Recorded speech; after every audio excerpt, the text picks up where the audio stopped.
Okay, I'm going to quickly go over all the settings in my flame shader. The flame shader is free, just get the discount code from my Discord, and yeah, let's get started. So there's a few things that you should know about the flame shader. One is that it uses vertex displacement, so that intrinsically means that the higher poly model that you are placing it on, the better the fire will look, the more detailed it will look. Typically, it's not any trouble for normal geometry on VR chat avatars, but if you have any really wacky geometry or really low poly geometry, it probably won't look the best. With that out of the way, though, let's get started. So first, let's talk about how to actually apply it.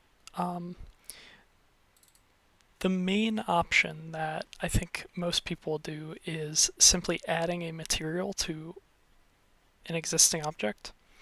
So the way this works is in Unity, when you have an object and it has more than one material, you can actually forcibly add extra materials to the object. However, these extra materials only apply to the last material slot. So it's like stacking materials on top of each other, but only for the final material slot. So in this case, if I put the fire here, you can see that it appears on my choker.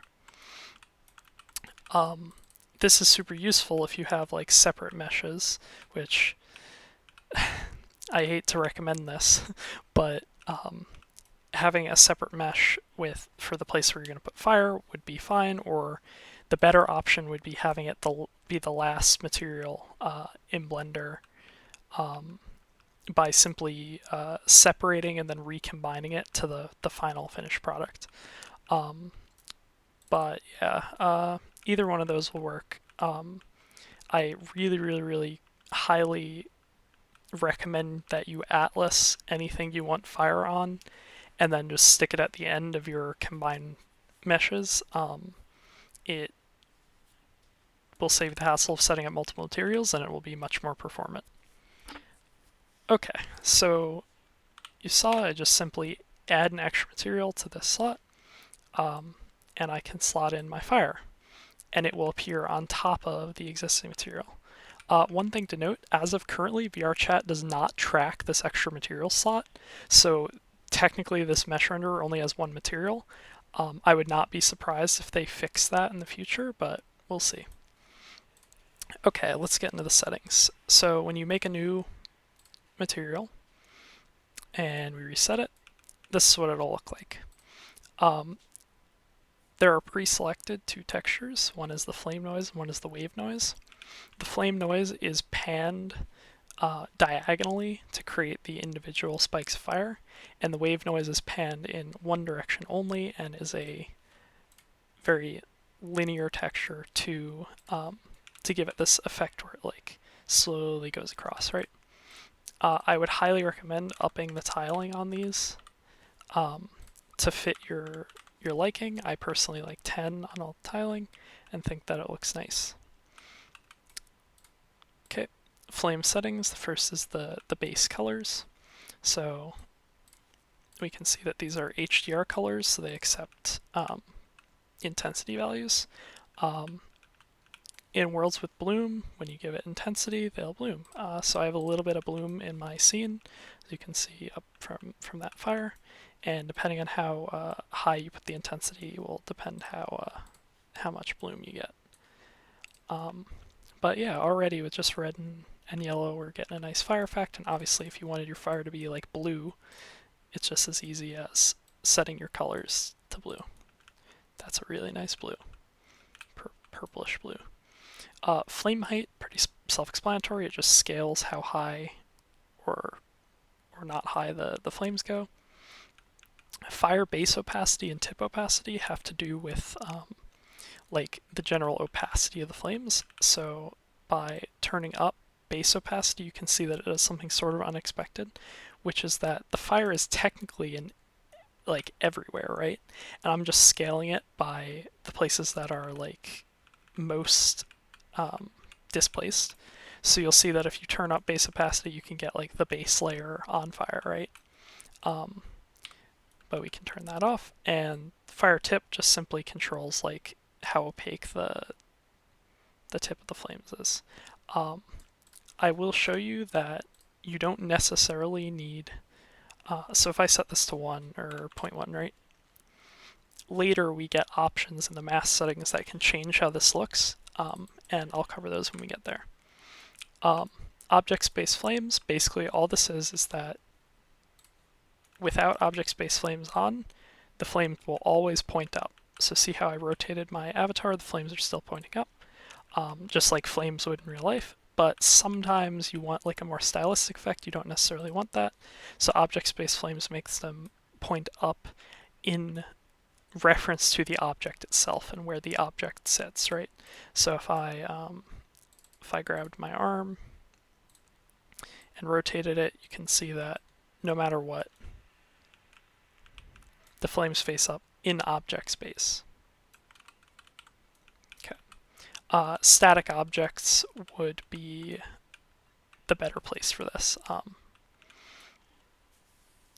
Okay, let's continue. Mask settings. So there's a debug value here, visualize mask values, which sort of gives you an idea of what's going on. So anywhere that is white is places where the fire can come out of.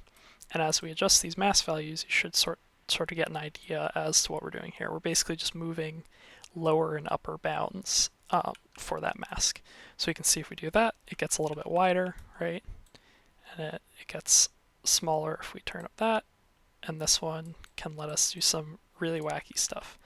These aren't capped in any way, so you can see there's some artifacting here. Generally, you're going to want to play with it until you get like what looks good to you. This goes back to that flame setting before, is if I turn this up, you can see that you can also have flames on the bottom. Obviously, this isn't really supported directly, but you could even do something wacky like have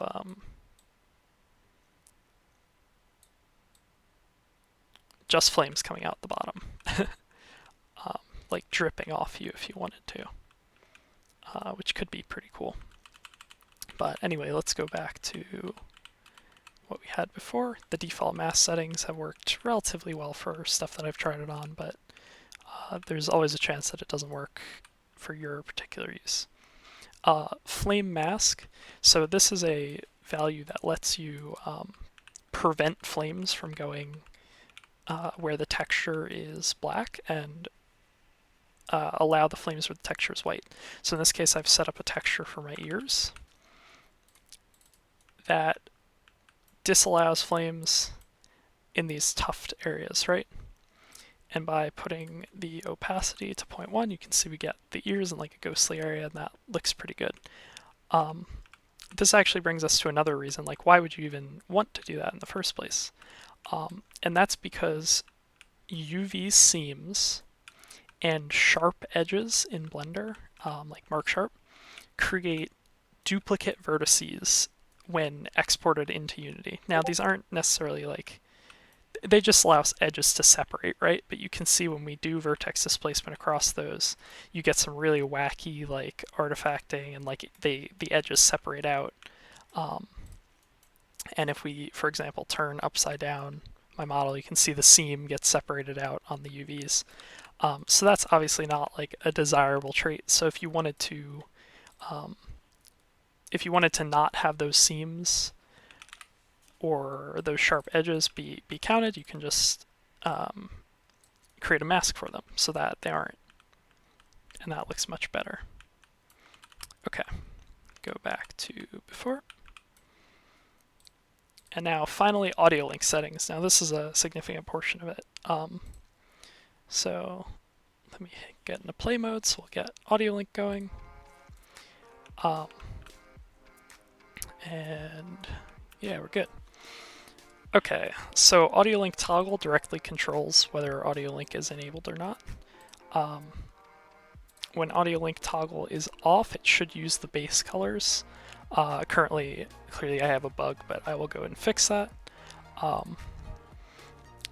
Audio link flame height is like this value for flame height. Because the fire can be set to move with the music, you might want to lower this slightly, because at 1, for example, you can see that it's a little bit extreme, at least with this music.